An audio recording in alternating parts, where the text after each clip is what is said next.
still here in London, 2017 London Bass Guitar Show, and I'm super excited because Douglas Castro is here. And one of the guys I really admire in the industry is you, Douglas. I've really been like, when you started out coming out with the pedals and now with the amp, I was like, holy shit, so it's perfection. So I'm totally happy. So maybe we should start out like saying, when did you start playing music and, that kind of stuff? Sure. Well, first of all, thank you for having me and thank you for the nice words. I started playing music 15 years ago. I was 13, 14. My dad got me my first bass guitar.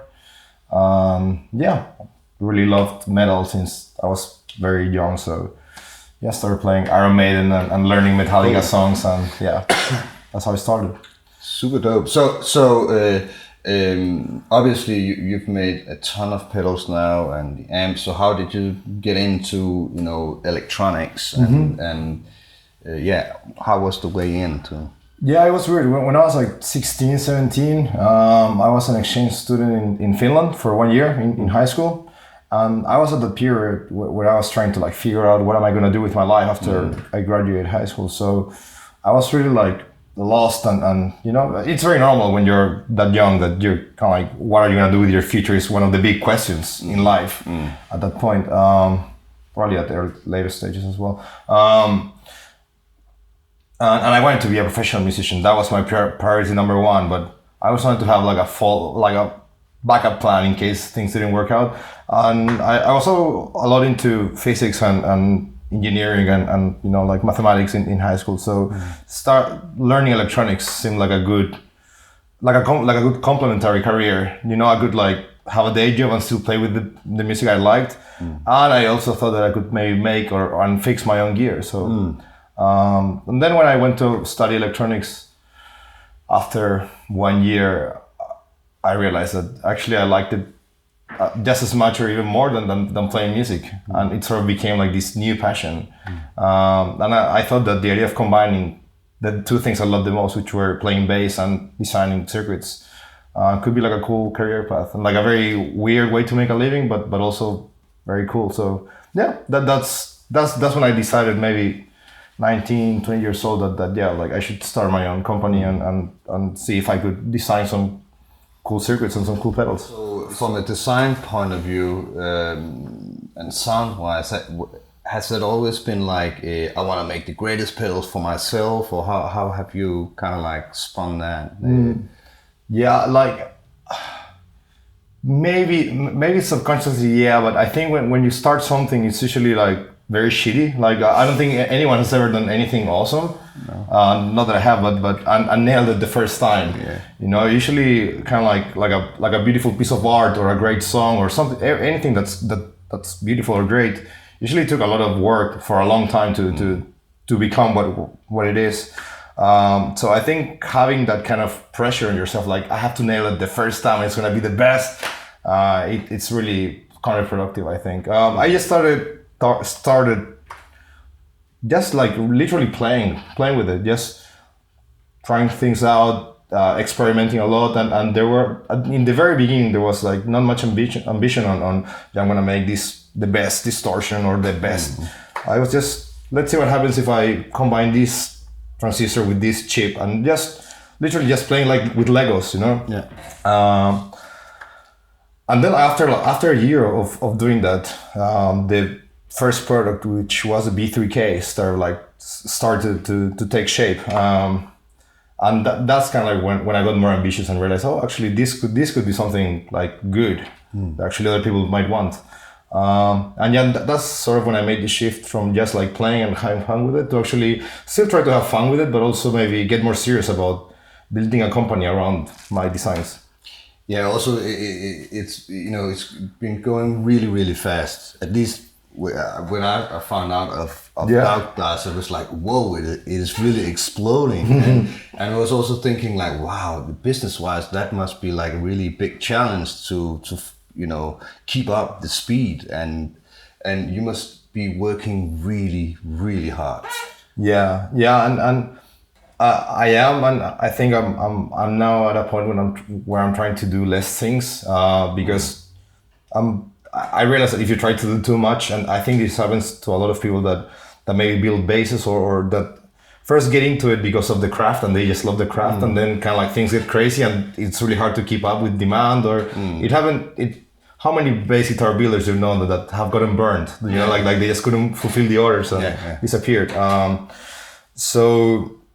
One thing that's been key to our growth and to kind of like stay sane and still enjoy it is to actually have a great team around me. And I think that's the one thing that I found. I studied many of the people that got burned with pedals. I've seen it happen a couple of times with amplifiers also. Yeah.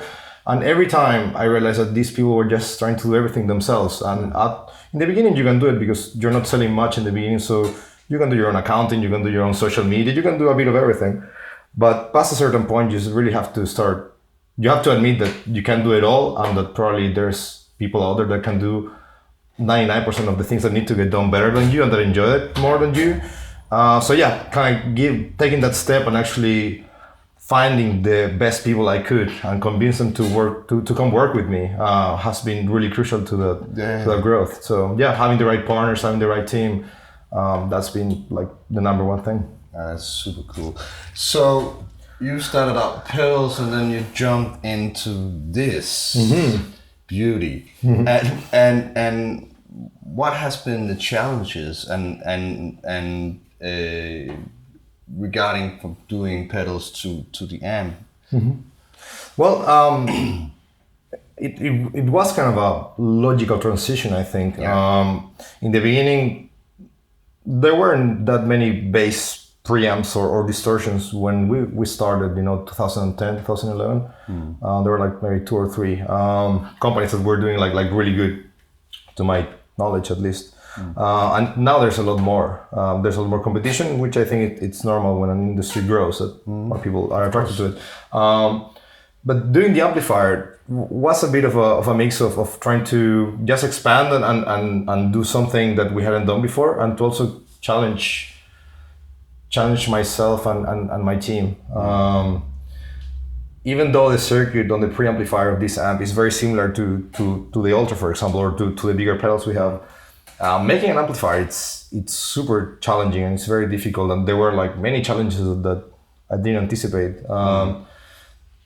I think it's mainly because I get bored very easily. Kind of like when I know how to do something and it becomes kind of like not so challenging, it gets boring really quickly. And this was kind of a way to still do something that was consistent with who we were and do a new product that our customers and the people who use our stuff might appreciate.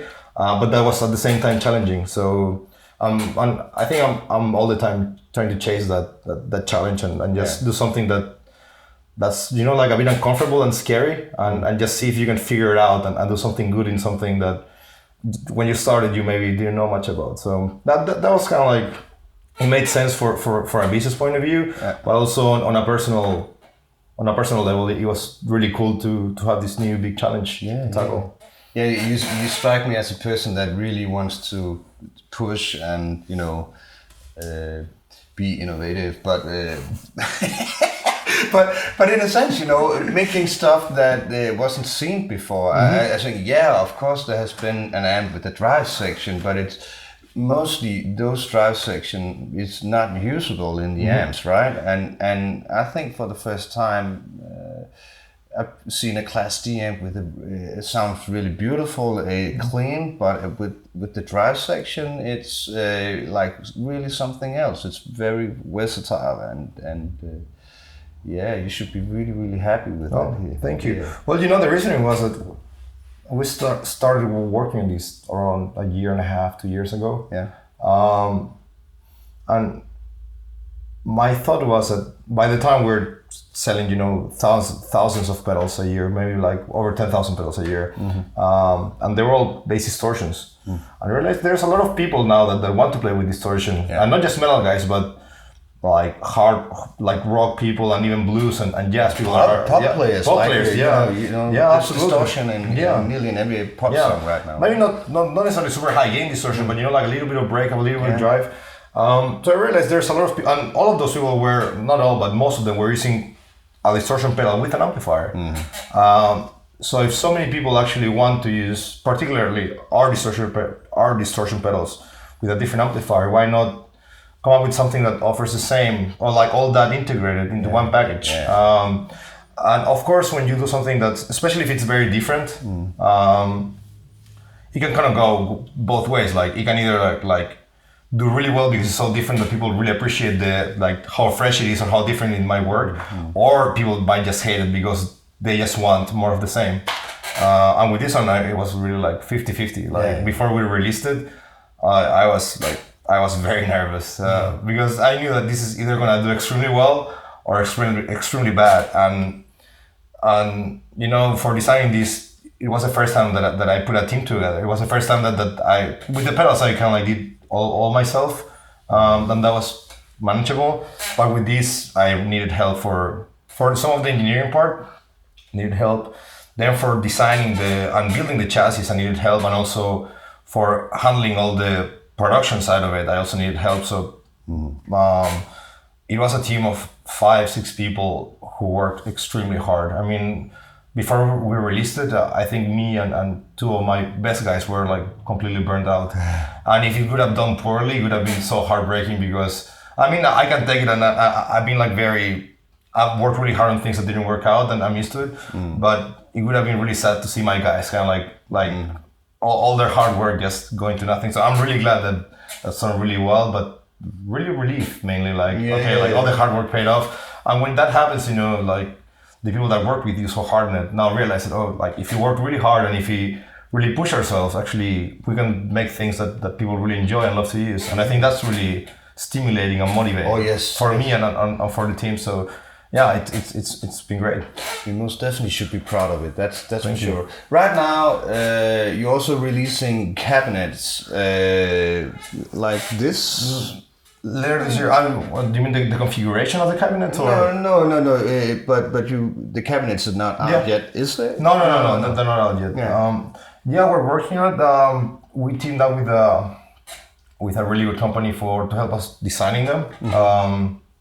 Which is also the thing we're talking about. Just know your strengths and your weaknesses. And I've never designed a cabinet, so even if I could do a really good job at it, it would probably take a couple of years of research and experimenting, and it would take time from doing other things that I could probably do better. So we teamed up with a great company, and they helped us design something that's really us.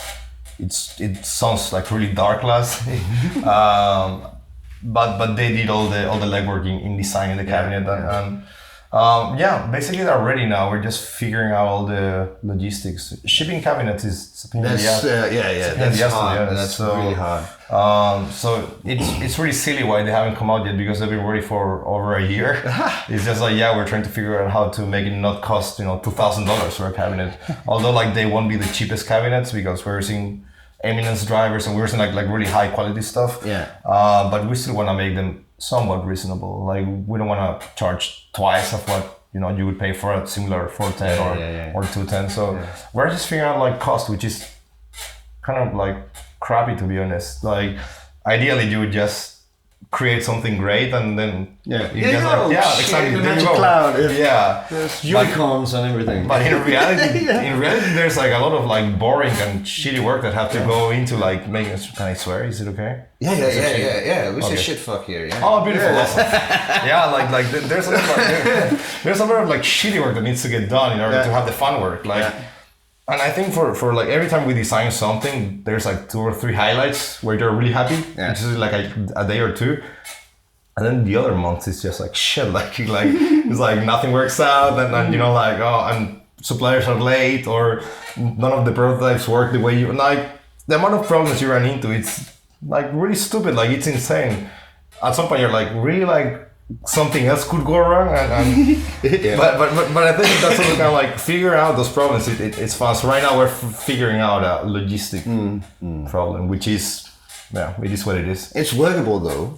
Yeah, I mean, of course, I think like most problems have solutions. I mean, most problems that we are trying to tackle have solutions. So but that's the reason. So like it's kind of shitty to say. Like I wish it would be because we're like there's some technological thing that is not working out. I wish I had a good reason for them being this late, but to be honest, it's just a logistics. But hey, supply that issue. means that you have something to look forward to, guys. And please check out the cabinets and the amps and the pedals for Darkglass. Douglas, thank you for coming, man. Thank you for having me. My pleasure. Goodbye.